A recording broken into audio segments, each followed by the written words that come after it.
This is probably the most important video I ever made about the things that I've learned as a marketeer after being for 10 years in the industry. First one is SEO is a marathon. It takes time. People sometimes come into the industry and say, hey, I need SEO. I have a website. How do I rank? How do I become number one? Help me out. And then they do not understand that SEO is a science meets creativity, or you have technical SEO, which is important. You have content SEO, which is important. You have your offsite SEO, which is important. And all of them take time. And it's more of a marathon than a sprint. And you cannot really get there really quick. You have to really be on board playing the long game. And I think that's where people make a lot of mistakes, and they do not understand how quickly or slowly this can actually be. So if you have no data of your business, you do not measure anything, don't even start, because you will not learn anything. If you're going to succeed or if you're going to fail within your business by applying some sort of tactic, you will not know why you won or why you succeeded, and you will not know why you lost if you lost or failed. So that's why data is the most important thing. If you don't measure anything, don't even start doing or applying some sort of marketing strategy. The third one is when creating anything SEO or ads related, you have to ask why this and why you. Why does the user have to pick you, and what are your, let's say, unique selling points? So if you cannot answer those questions, start rethinking your business, your service, or unique service proposition. The other one is a product or business with no awareness is the same as a bad product or service, because no one knows about it. So you have to make sure that people, you're basically very visible online, be it through video, advertising, SEO, anything that is actually going to draw the eyeballs to your website, your product, or your service. So that leads me to your unique selling points that might be absolutely not the reason why people buy from you or work with you. And this is something I can really relate to, because sometimes you really like the business proposition, you like everything, you just don't like the team. Sometimes you really like the costs that come into the service or a product,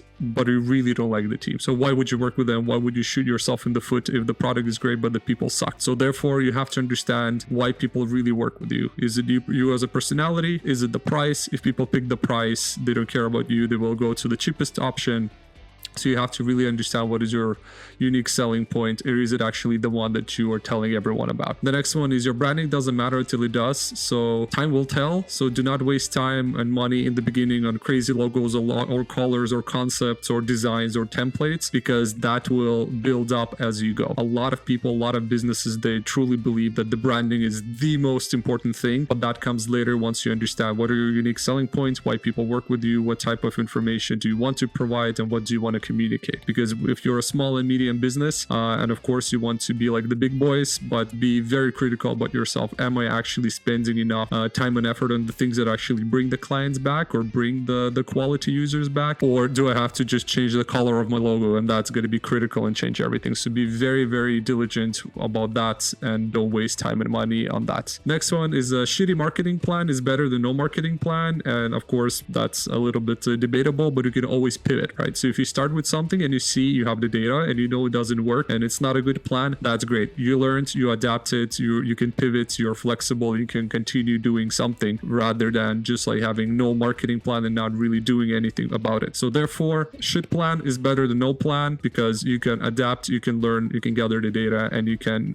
be more flexible and move in the direction that actually brings some sort of results and something works. Another one is if your website doesn't load fast, it pretty much means you do not have a website, because a lot of people that use mobile version, and of course everyone wants videos on their front page, everyone wants great animation, but that really takes a lot of time to load, because Google uses Lighthouse as their analytics tool and their analysis tool, and it's always mobile first, as more people in the world use mobile for research and just Googling. So therefore, if your mobile phone doesn't load up your website, that's your easy QA quality assurance that you can do. That means you don't have a website. People are going to leave after 2 seconds of it not loading. Quality of traffic over quantity of traffic. I mostly relate that conversions are better than no conversions. So if you get 5 purchases and you get 10 users, that's much more valuable than you get 1,000 users and like 1 conversion. So again, quality over quantity is always the priority. It doesn't matter how many likes you get. It matters how many people are actually bought your product or service, or let's say engaged with you. Reality check. You can do everything right and still lose. So there's factors which you cannot control, and this is something that discourages a lot of businesses because they try, they fail, they're like, oh no, this doesn't work. Sometimes things are just done in the wrong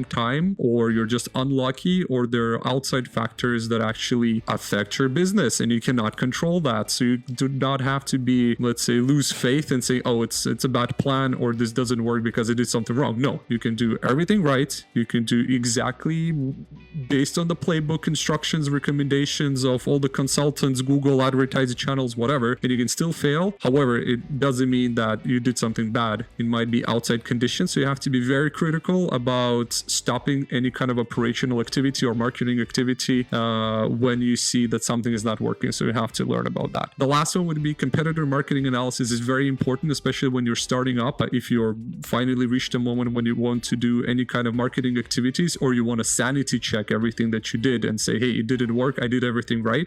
There are always bigger fish, there's always bigger players, so you want to understand who's in the market and what do they do. So competitor analysis, competitor marketing analysis is very important because it shows the gaps in the marketing strategies of your competitors, and that means that you can analyze those gaps, see if you can fill in those gaps, and most often these are the most cheap things that you can do. Let's say someone doesn't do A from 10 competitors and you're really good in doing A, or it's very cost efficient for you to do A, or you have the resources to do A while no one's doing that. Or if every competitor in the market, let's say, has €100 or $100 that they spent on advertising, you're like, oh, I actually have 200. So therefore, by knowing the competitors and what they're selling, you can understand if you can compete with them or you can find the gaps that you're going to fill in. So use this to your own advantage. It's very flexible. Again, it's more of a science meets art kind of situation when it comes to marketing. You have to be very analytical, but you also have to be very realistic in what you're doing and why are you doing, and kind of think about it critically and try to play the devil's advocate with yourself, or find someone who's going to help you understand if you're doing the business part or the marketing part correctly, because there's no one way. There are many ways. It's very creative. You just have to check a few things on your, let's say, did I do this? Did I think about that? Have I tried this? And as long as you gather the data and you have historical analysis, that's where you're solid. So use it to your own advantage. Do not get discouraged. Even if you fail, there's always tomorrow you can try again. So